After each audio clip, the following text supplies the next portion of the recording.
ಮತ್ತು ಕಾಂಗ್ರೆಸ್ಸಿನ ಎಲ್ಲ ಮುಖಂಡರು ಇವತ್ತು 62ನೇ ಸ್ಮರಣೆ ಕಾರ್ಯಕ್ರಮವನ್ನು ಪ್ರದೇಶ ಕಾಂಗ್ರೆಸ್ ಸಮಿತಿ ವತಿಯಿಂದ ಆಯೋಜನೆ ಮಾಡಿದ್ದಾರೆ. ಭಾರತದ ಸ್ವಾತಂತ್ರ್ಯ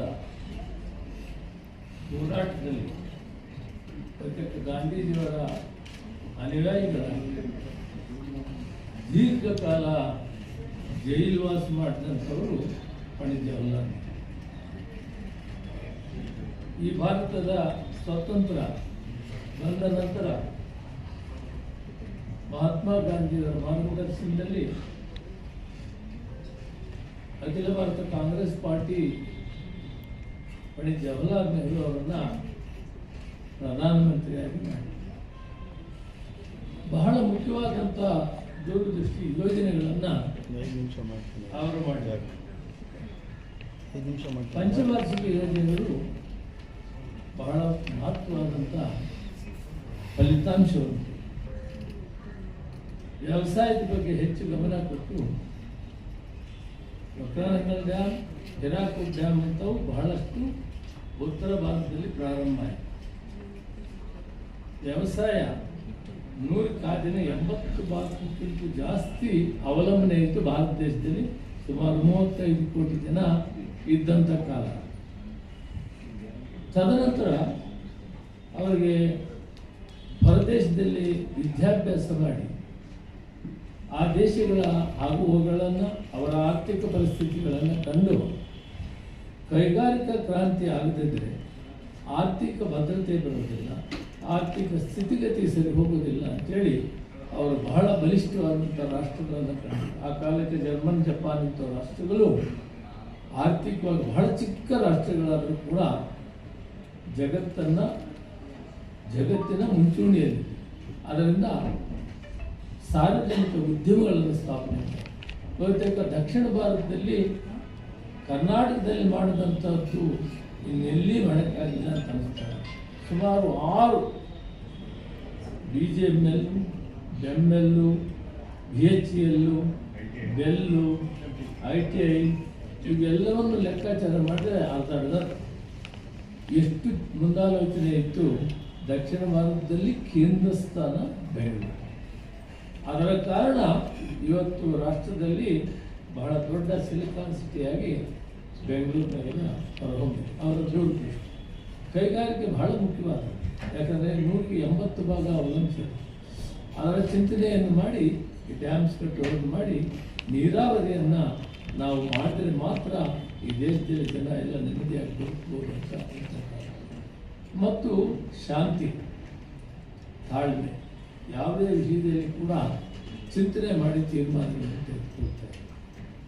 ಅವರು ಜೈಲಿನಲ್ಲಿರುವಂಥ ಸಂದರ್ಭದಲ್ಲಿ ಡಿಸ್ಕವರಿ ಆಫ್ ಇಂಡಿಯಾ ಅಂತ ಒಂದು ಪುಸ್ತಕವನ್ನು ಬರೀಬೇಕಾದ್ರೆ ಅವರ ಜೀವನ ಚರಿತ್ರೆ ಒಂದೇ ಅಲ್ಲ, ಈ ರಾಷ್ಟ್ರದ ಭವಿಷ್ಯದ ಮುಂದೆ ಏನೆಲ್ಲ ಮಾಡಬೇಕಾಗ್ತದೆ, ಅದರ ಚಿಂತನೆ ಏನು, ಹೇಗೆ ಹೋಗಬೇಕಾಗ್ತದೆ ಅಂತೇಳಿ ಭಾಳ ಸವಿಸ್ತಾರವಾಗಿ ಅವರು ಇವತ್ತು ಅವರ ಏನು ಕಾರ್ಯಕ್ರಮ ಕೊಟ್ಟಿದ್ರು ಅದೇ ಮೂಲವಾಗಿದೆ ಈ ರಾಷ್ಟ್ರದ ಅಭಿವೃದ್ಧಿಗೆ.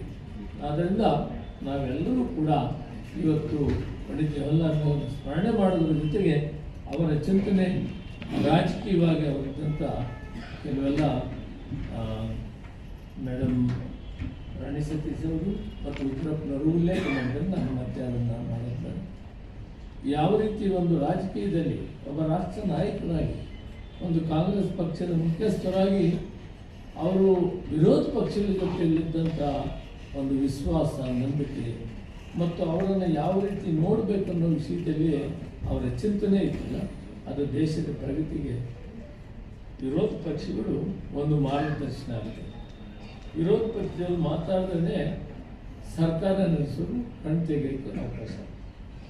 ಎಲ್ಲ ವಿಷಯಗಳನ್ನು ನಮ್ಮ ಸ್ನೇಹಿತರೆಲ್ಲ ಮಾತಾಡಿದರೆ ನಾವು ಈ ದೇಶದಲ್ಲಿ ಮತ್ತೊಮ್ಮೆ ಕಾಂಗ್ರೆಸ್ ಪಕ್ಷವನ್ನು ಬಲಿಷ್ಠ ಮಾಡುವುದರ ಮುಖಾಂತರ ಏನು ಪಂಡಿತ್ ಜವಾಹರ್ಲಾಲ್ ನೆಹರು, ಲಾಲ್ ಬಹದ್ದೂರ್ ಶಾಸ್ತ್ರಿ, ಇಂದಿರಾ ಗಾಂಧಿ, ರಾಜೀವ್ ಗಾಂಧಿ ಈ ರಾಷ್ಟ್ರಕ್ಕೆ ಕೊಟ್ಟಿರೋ ಕೊಡುಗೆಯನ್ನು ಸ್ಮರಣೆ ಮಾಡ್ತಾ ಅವುಗಳನ್ನು ಇನ್ನಷ್ಟು ಬಲಿಷ್ಠವಾಗಿ ಅಭಿವೃದ್ಧಿ ಮಾಡೋ ಕಡೆ ನಮ್ಮ ಸರ್ಕಾರಗಳು ಕೆಲಸ ಮಾಡಬೇಕಾಗ್ತದೆ ಮತ್ತು ಜನರು ನಾವೆಲ್ಲ ಕೂಡ ಆ ದಿಸೆಯಲ್ಲಿ ಚಿಂತನೆ ಮಾಡಿ ನಮ್ಮ ಜೀವನದಲ್ಲಿ ಕೂಡ ಆ ಒಂದು ಸಿದ್ಧಾಂತಗಳನ್ನು ಅಳವಡಿಸಿಕೊಂಡು ಈ ರಾಷ್ಟ್ರದ ಪ್ರಗತಿ, ಪ್ರೀತಿ, ವಾತ್ಸಲ್ಯ, ಎಲ್ಲ ಧರ್ಮಗಳಲ್ಲಿ ಸಹಿಷ್ಣುತೆ ಬಹಳ ಮುಖ್ಯವಾಗಿದೆ. ಭಾರತದ ಅಭಿವೃದ್ಧಿ ಈ ಸಹಿಷ್ಣುತೆ, ಶಾಂತಿ ಇದೆ ಅನ್ನೋ ಸಂದರ್ಭದಲ್ಲಿ ಹೇಳ್ತಾ, ಇವತ್ತು ನಮ್ಮ ಪಕ್ಷದ ಅಧ್ಯಕ್ಷರಾದಂಥ ಮಲ್ಲಿಕಾರ್ಜುನ ಖರ್ಗೆ ಅವರು ಅಲ್ಲಿ ಕಾರ್ಯಕ್ರಮ ಮಾಡ್ತಾ ಇರ್ತಾರೆ. ವಿರೋಧ ಪಕ್ಷದ ನಾಯಕರಾದಂಥ ರಾಹುಲ್ ಗಾಂಧಿ ಅವರನ್ನು ಕೂಡ ನಾವು ಜ್ಞಾಪಕ ಮಾಡಿಕೊಂಡು ಆ ಕುಟುಂಬ ಈ ರಾಷ್ಟ್ರಕ್ಕಂತ ಕೊಟ್ಟಂಥ ಒಂದು ಕೊಡುಗೆ ಅಪರಿಮಿತವಾಗಿದೆ. ಆದ್ದರಿಂದ ನಾವೆಲ್ಲ ಕೂಡ ಪಂಡಿತ್ ಜವಾಹರ್ಲಾಲ್ ನೆಹರು ಅವರ ಮಾರ್ಗದರ್ಶನದಲ್ಲಿ ನಡೆಯೋಣ. ಅವರ ದೂರದೃಷ್ಟಿಯನ್ನು ನಾವು ಇಟ್ಕೊಂಡು ಈ ದೇಶ ಕಟ್ಟೋದಕ್ಕೆ ಕಾಂಗ್ರೆಸ್ ಪಕ್ಷ ಇನ್ನಷ್ಟು ಬಲಿಷ್ಠವಾಗಿ ಕೆಲಸ ಮಾಡೋಣ ಅಂಥೇಳಿ ನನ್ನ ಮಾತಿಗೆ ವಿರಾಮ.